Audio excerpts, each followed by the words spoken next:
Salut à tous, épisode 2 avec Mathieu Van Der Poel et son équipe Corandon Circus avec évidemment cette envie de monter en World Tour avec une équipe de Continental Pro avec quelques petites contraintes que je vous ai détaillées déjà à l'épisode 1.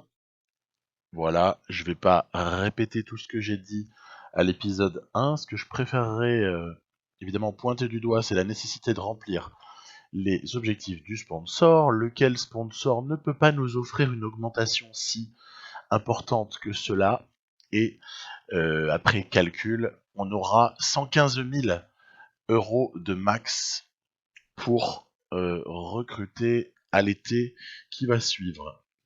On sait, et je vous en parlerai en fin d'épisode, on va suivre le calendrier, la chronologie. On va aller là au niveau des courses, on va aller de Grand Wevelgem jusqu'à Liège.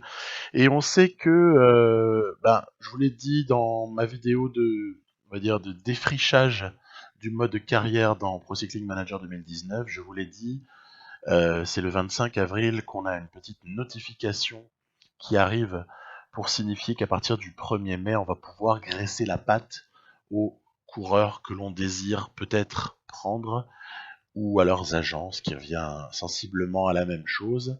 Donc, il y a plusieurs options qui s'offrent à nous. Je vais évidemment vous en entretenir dans cet épisode-là parce que c'est quelque chose de particulièrement excitant, il faut quand même bien l'admettre. Regardez un autre exemple de sagesse. Oui, avec l'âge, je commence à me calmer. Là où j'aurais envie de partir tout feu tout flamme, je calme la bête. On est sur Gant Wevelgem. Il y a 5 ou 6 équipes qui n'ont qu'une seule chose en tête, c'est d'arriver au sprint. Oui, même la Deceuninck Quick-Step, on aperçoit Yves Lampart, même la Deceuninck Quick-Step ne souhaite qu'une seule chose, c'est l'arrivée au sprint pour le dénommé Elia Viviani.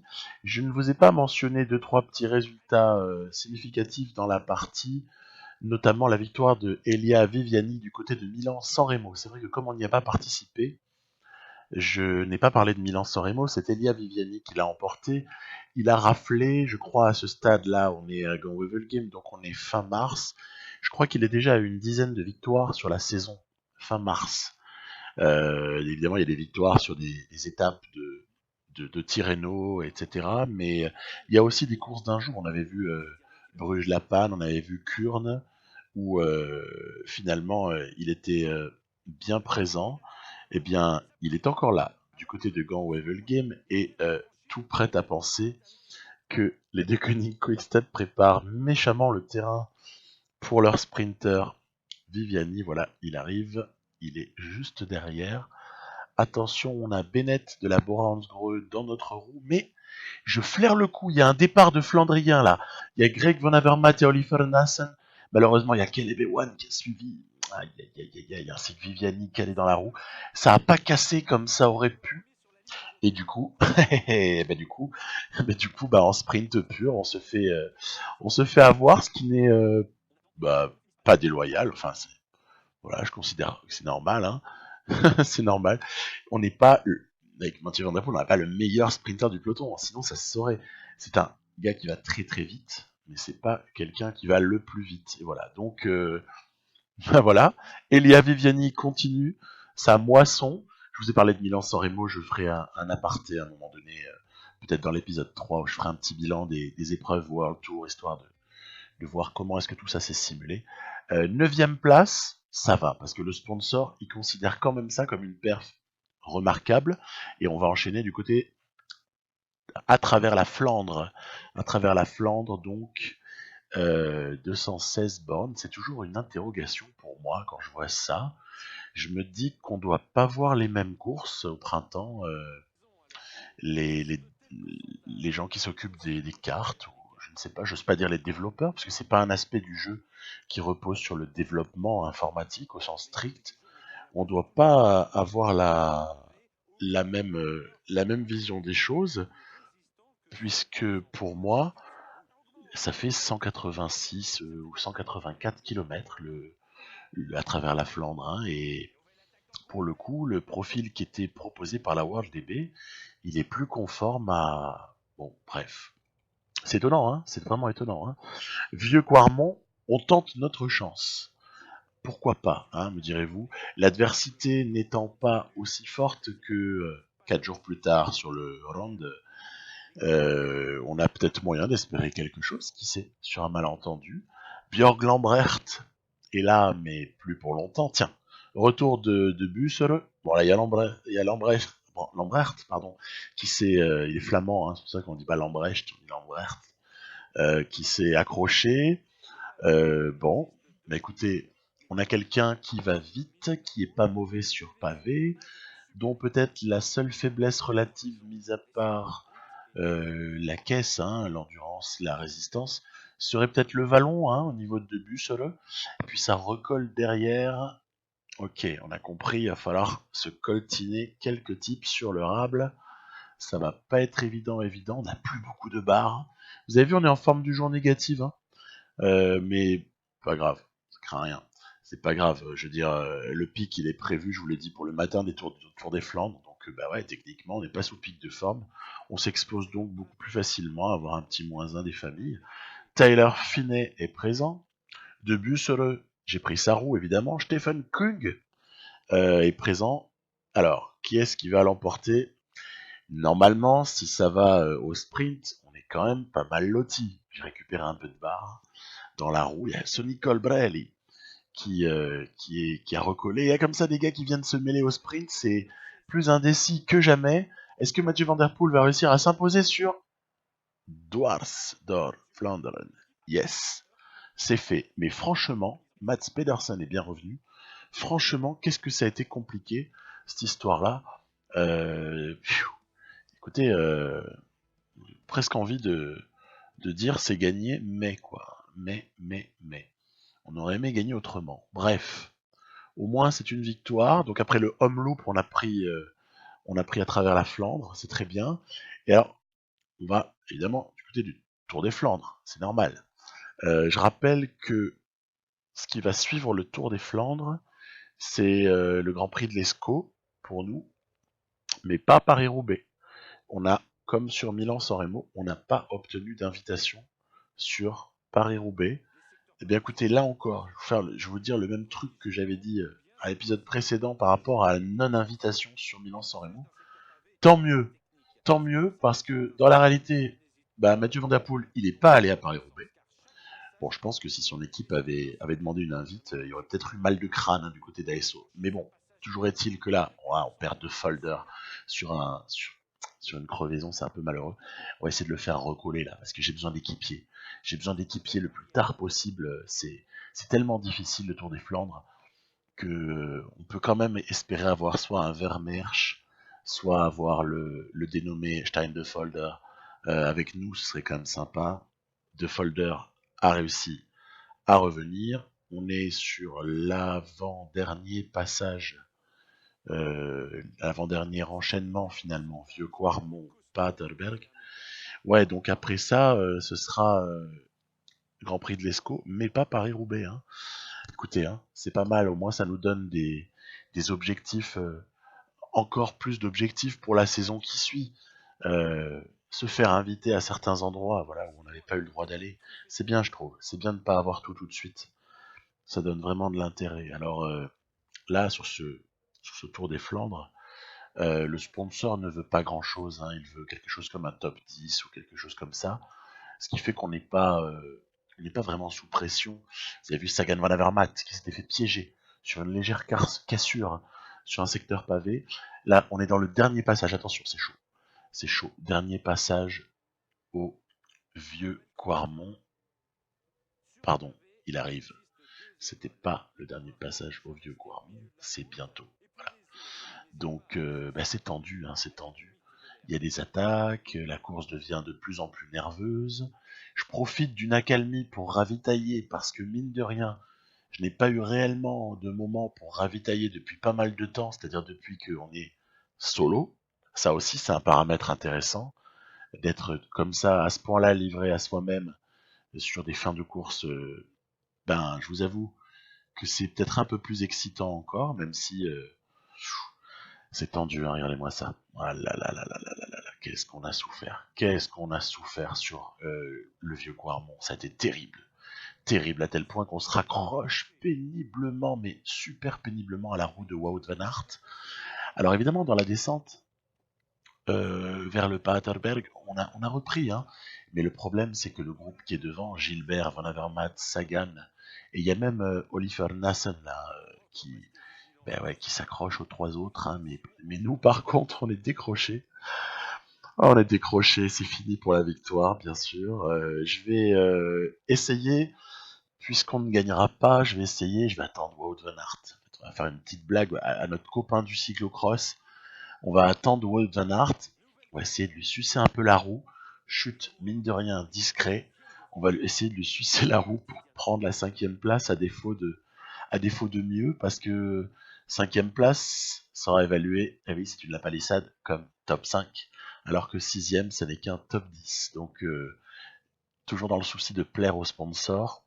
Voilà. Bon, ça va se jouer à 3 devant. Hein. Ça va se jouer à 3. Gilbert, Van Avermaet, Sagan. Alors, c'est qui votre favori? Franchement, qui est-ce que vous voulez voir s'imposer sur le Tour des Flandres, à part Peter Sagan? C'est copieux, hein. C'est copieux. Il est dur à prendre, hein, le Peter Sagan, encore une fois, version 2019. Il est chaud à prendre, et il n'y a pas moyen d'objecter quoi que ce soit, hein, parce que il était vraisemblablement pas bien ce printemps là qui vient de passer. Dans la réalité, il n'était pas bien du tout, mais le vrai niveau de Peter Sagan, à mon avis, il est plus du côté de ce qu'on voit là que de ce qu'on a vu dans les 3-4 derniers mois, surtout.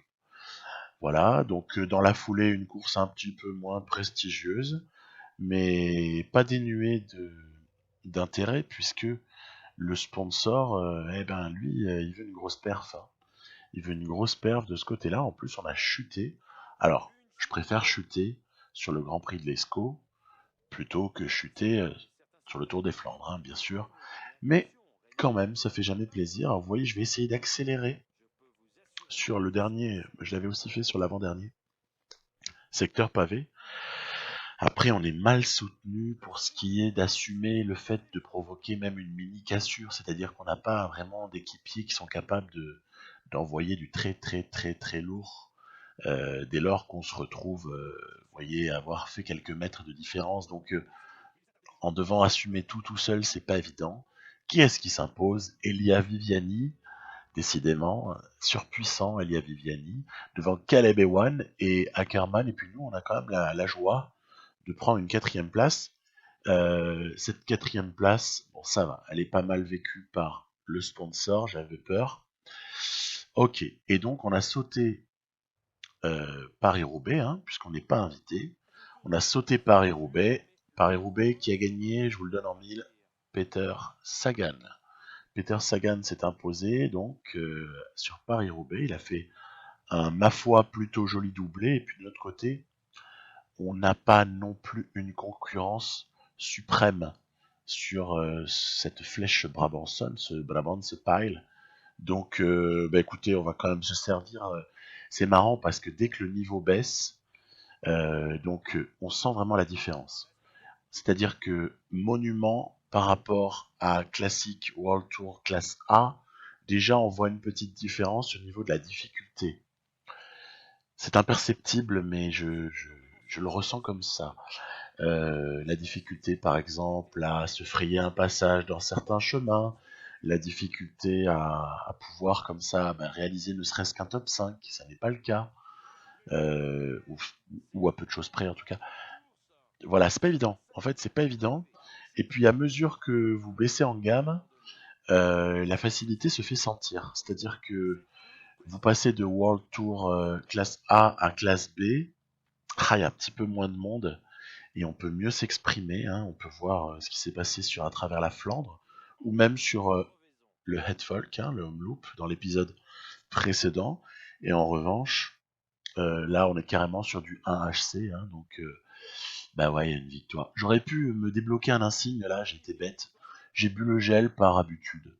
Mais j'aurais pu débloquer un insigne, c'est, vous savez, quand vous arrivez à gagner une course sans boire le gel.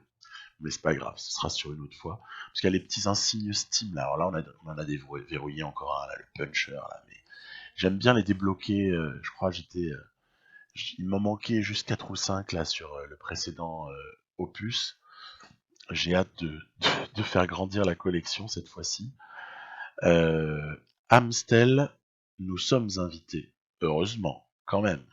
Respect. Donc Amstel, là, le sponsor, il veut un top 3.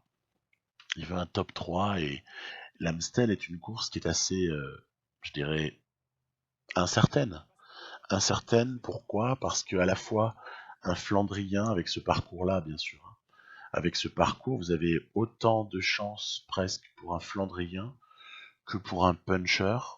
Allez, autant j'abuse, mais en tout cas, on est à 40-60 de chances pour un Flandrien de s'imposer par rapport à un puncher. Donc, quand comme ça, il y a énormément de gens qui sont concernés par une potentielle victoire, ben, ça rend la course supra indécise.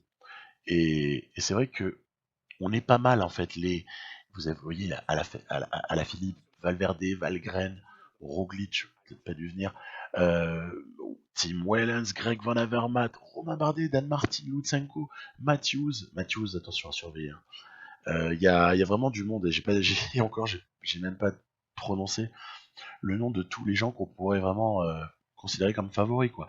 Donc ouais, faut être vigilant.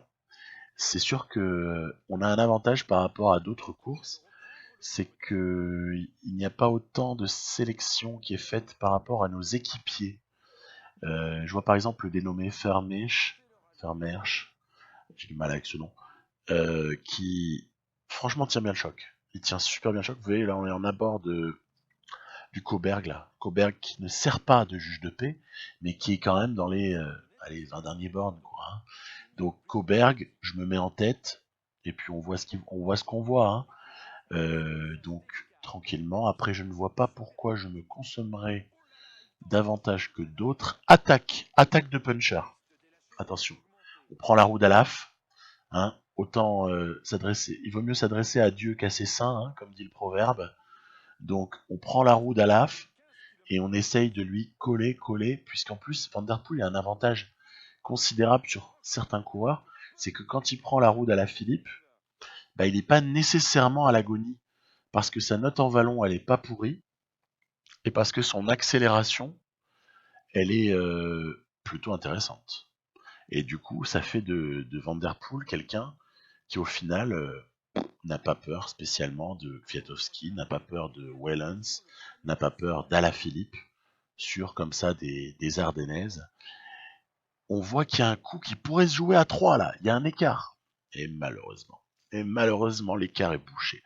Qu'est-ce que je regrette? J'ai un regret considérable sur cette course, c'est de ne pas avoir, tant pis, quitte à vider un peu ma barre, j'en avais beaucoup à ce moment-là, ne pas avoir enclenché le mouvement pour que cette échappée légère hein, arrive à 3 avec Fiat et Wellens, parce que je pense que les deux, je les tape au sprint en fait. Et à l'arrivée, bah voilà. Qui est-ce qui s'impose? Greg Van Avermaet. On va dire je plaide coupable. Je plaide coupable pour fin de course relativement mal négocié.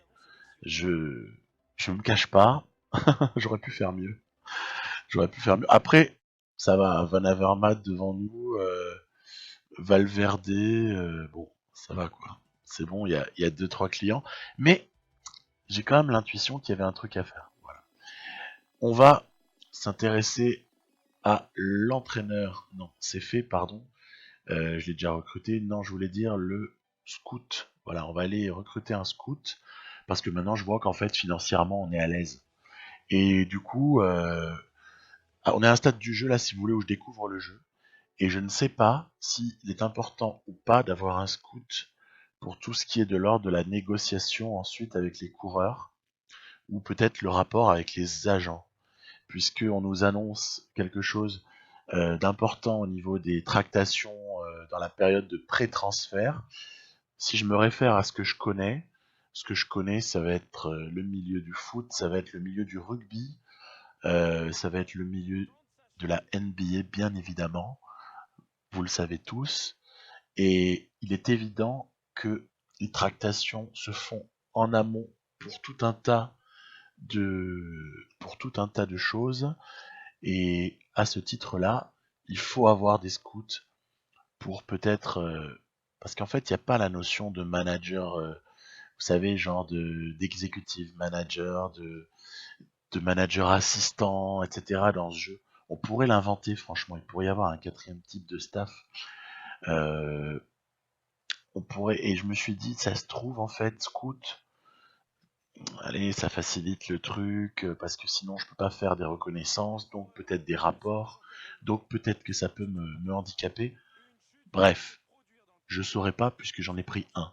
Il faudrait sur une partie test ne pas en prendre et voir ce que ça donne. À mon avis, je vous le donne en mille, à mon avis, ça change rien.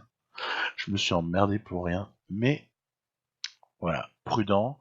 On marche un peu sur des œufs hein, avec dans cette partie parce que déjà on est sûr de rien. On est dans le circuit final de la Flèche Wallonne là. On est sûr de rien. On sait pas trop s'il y a des nouveautés, s'il y a certains éléments qui sont pris en compte qui ne l'étaient pas avant. Il y a cette petite excitation finalement de la nouveauté d'un jeu qui fait que vous n'êtes pas certain de tout maîtriser, même quand vous connaissiez très bien la version précédente, quoi. Et ça, c'est quelque chose qui est vraiment sympa, vraiment très très sympathique à la découverte. Pour compléter aussi sur mes impressions, je peux vous dire que tout ce que je vous propose là, a été supra excitant à jouer. C'est très très indécis, c'est très très incertain, et honnêtement, je sais pas ce qui peut advenir avec l'équipe. Je sais même pas où est-ce que je peux gagner ou pas, parce qu'au final, quand même, en mode extrême, c'est pas évident. Et puis, j'ai aligné quand même Van Der Poel sur Flèche Wallonne et Liège-Bastogne-Liège, même s'il n'y avait pas d'objectif sponsor, parce qu'en fait, je me suis dit, on a voilà ces deux courses-là, il est presque encore sous pic de forme, ou à pas grand-chose près. Allez, tant pis, autant en profiter.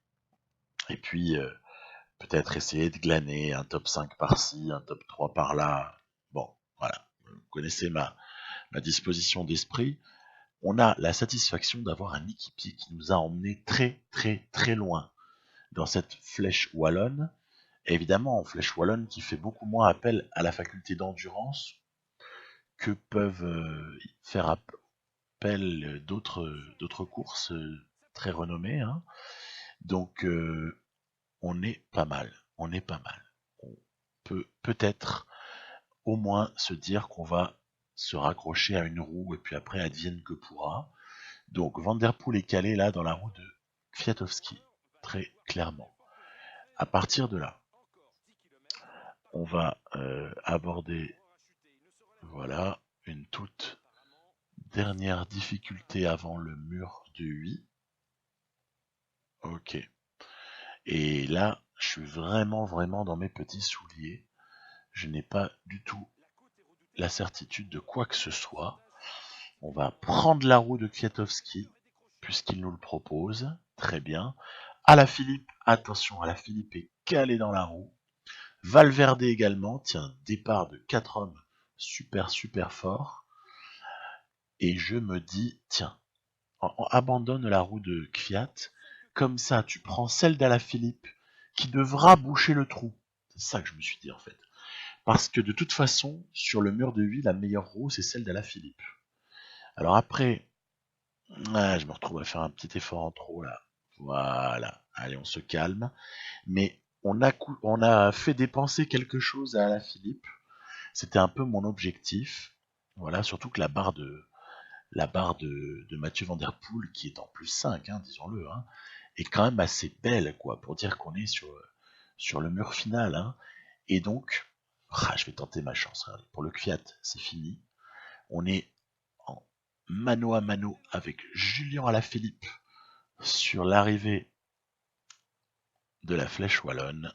Et on a une très très légère longueur d'avance. Et oui, c'est la victoire. Et ben, je vais vous le dire, c'est celle qui m'a fait le plus plaisir sur Pro Cycling Manager 2019 jusqu'à maintenant. Parce que, en attendant mieux, franchement, gagner face à Alaphilippe comme ça sur le mur de 8. Alors certes, il y avait le plus 5, mais le plus 5, on se l'est mérité. Hein. On se l'est mérité parce qu'on a fait le boulot. Hein. Et puis, je rappelle qu'au Tour des Flandres, on avait un joli plus 3 prévisionnel, on s'est récolté un plus 2. Voilà. Hein. Donc, il y a des fois où on est chanceux, il y a des fois où on l'est pas.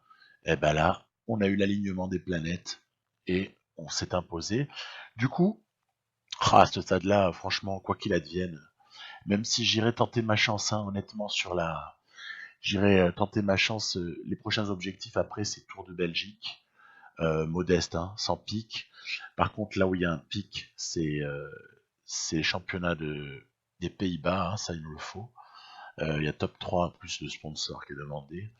Et après, j'irai bien comme ça, discrètement, essayer d'aller voir ce qui se passe du côté de la Classica San Sébastien.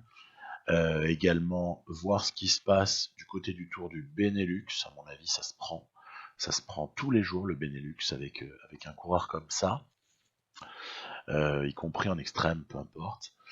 Et voilà, donc puis après le doux rêve, c'est le championnat du monde, hein, bien évidemment, mais il y aura tellement d'eau qui aura coulé sous les ponts puisqu'on aura déjà réglé pas mal de questions de recrutement. À ce moment-là, ce sera déjà la partie aura encore bien avancé. Hein. Bref, on est à Liège, on est sur Liège-Bastogne-Liège avec l'enchaînement de difficultés que l'on connaît, avec que ce soit la côte, pardon, Stockeux, voilà la côte de Stockeux. On a eu One juste avant. Là, on est dans le col du Rosier. On sait qu'après, tout ça va se bousculer pour terminer avec la Redoute et avec la Roche au Faucon, sur laquelle on est très certainement en face d'une adversité qui va tenter d'attaquer et de nous distancer. Voilà. Donc, le but, en forme du jour -1, c'est de coller à ce groupe-là, qui est quand même restreint, dirons-nous, de coller à ce groupe et ensuite peut-être de viser la roue de... pas à la Philippe, hein, puisqu'il est distancé, le pauvre, il a chuté à un moment donné. Il y a les Deceuninck Quick-Step qui sont en train d'essayer de le remonter. Non, moi je pense plus à Kwiatkowski, à Valverde peut-être, à Tim Wellens. Voilà, on sait il y a comme ça des coureurs qu'il faut surveiller. Puis regardez, ben ouais, hein. Il faut s'y résoudre. Hein. On a dû laisser partir. Hein. On a dû laisser partir là. Alors l'histoire, elle n'est pas terminée. Hein. Elle n'est pas terminée, mais regardez, voilà, ça c'est les deux Koenig qui essayent, mais c'est mal barré pour eux. Hein. Ils essaient de remonter à l'AF. On a recollé au bénéfice de cette petite côte, voilà. On a recollé, et tant qu'on recolle, à la limite qu'il y en ait un ou deux échappés, c'est pas bien grave pour moi. Mais ce qu'il faut juste, c'est rester avec les autres, avec ceux qui poursuivent. Et le problème, c'est qu'on a vraiment un mal de chien à coller, quoi. On a plus grand chose. Et puis quelque part, c'est cool aussi, quoi, parce que, bah écoutez, on aura comme ça plein de choses à essayer d'aller glaner dans les années qui suivront, et puis voilà. Hein. Donc, on la sent pas celle-là. Hein. Je sais pas si vous êtes comme moi à ce stade-là. On la sent pas trop. Il y a quasiment plus de barres jaunes, ou en tout cas, il y en a un petit peu. Il y a, ok, la barre verte qui est un petit peu moins de la moitié. Ah, la jaune, elle se reconstitue un peu. Vous voyez là dans la descente là, mais on va aborder la Roche au Faucon, et je me demande un peu à quelle sauce on va être mangé. Voilà, pour être franc. Donc, c'est parti. Kwiatkowski, il a encore un équipier. Hein. Vous avez vu, petit maillot Ineos là devant le champion de Pologne. Bon, maintenant il est plus devant du tout. Et regardez, on s'accroche. On lâche pas. Dan Martin aussi est présent. Bien évidemment, Lutsenko est présent. On a tenu sur la première partie de la Roche au Faucon. Oui, mais il nous reste un tout petit chouïa de barre rouge. Qu'est-ce que vous voulez résister à une deuxième attaque avec aussi peu de barres rouges? Voilà, c'est parti. Malheureusement, j'attendais que ça temporise. Il y avait une probabilité pour que ça temporise, bah, ça n'a pas été le cas, et du coup, bah, Allez, ciao les gars. Ciao les gars. On a compris la sentence. C'est comme sur le round. À un moment donné, on a été un peu court, quoi. On a été un peu court. Et je pense que à l'avenir, la présence de quelqu'un qui serait capable d'accompagner ce groupe-là, plus à la Philippe, hein, vraisemblablement, ce groupe-là aussi loin que la Roche au Faucon, voire même la deuxième ascension de la Roche au Faucon, l'apport d'un type qui serait capable de faire ça, ah bah tout de suite on changerait de catégorie. Hein. On changerait de catégorie parce que du coup on pourrait aller chercher celle-là. Hein. Et c'est vrai que dans le profil idéal, il faudrait que le mec soit bon sur Flandrienne et qu'il soit bon également sur Ardennaise. Hein. C'est évident. Hein. C'est évident. Donc je sais pas à qui vous pensez, mais moi j'ai un nom en tête. J'ai un nom en tête et il va falloir se l'autoriser. Il va falloir se l'autoriser. Parce que l'équipe, si on la renforce avec Mass ou Formolo, voire même Mass et Formolo, hein, elle pourrait être rapidement compétitive sur certains World Tour, si on est invité. Mais a priori, bon. Autre avantage, ça pourrait aussi nous permettre, je dirais, de gagner de la valeur au niveau de l'estime de l'équipe et de rentrer dans les 18. Ouais, c'est vrai, franchement. Mais ça foutrait en l'air une idée que j'ai, moi, c'est d'attendre, puisque cette année c'est pas le cas, d'attendre que Pierre Latour ou David Gaudu, voire même dans un rêve totalement fou, Pierre Latour et David Gaudu, soient disponibles. Or, ce n'est pas le cas, ils sont pas en fin de contrat, là. Ils seront en fin de contrat l'année qui suivra. Donc, moi, je serais enclin à attendre que Latour, déjà principalement, c'est lui que je vise, soit dispo, quitte à passer une année sur laquelle, bah, écoutez, je renforce l'équipe, mais pour aller essayer de les gagner, ces courses-là. Ces courses-là où on fait 9 sur Gand-Wevelgem, on fait 5 sur le Ronde, où on fait 4 sur l'Amstel, on fait 6 sur Liège, bah, essayer d'aller les glaner celles-là, et peut-être être invité à Milan-San Remo, et peut-être essayer d'aller gagner aussi sur Milan-San Remo. Voilà. Donc, c'est dans ce sens-là que certaines tractations évidemment, démarre. Et donc, sous vos yeux, la fameuse période de pré-transfert qui a démarré le 1er mai. Voilà. Alors, vous pouvez voir que j'ai tout de suite contacté Tish Benoît, Henrik Mas, voilà, ainsi que notre ami Florian Sénéchal. Évidemment, avec toujours l'idée selon laquelle il vaut mieux prévoir avec plusieurs types, parce que s'il y en a un ou deux ou trois ou quatre, de toute façon je peux prendre tout le monde, hein, qui vous glisse entre les doigts parce qu'au final on n'a pas réussi à s'entendre, eh bien c'est quand même assez dommageable. Donc oui, autant pour moi, Galopin, pas Sénéchal. Sénéchal, ça viendra son tour après, je vous avais déjà parlé de lui, c'est pour ça, lapsus. Donc ouais, les plusieurs options, c'est vrai que tout peut se discuter. Si j'avais jamais joué avec Lotto Soudal l'année dernière, ce serait Tige Benoît sans réfléchir. Parce que avec lui, je pense que j'éclate tout. Vanderpool plus Benoît égale boum. Voilà.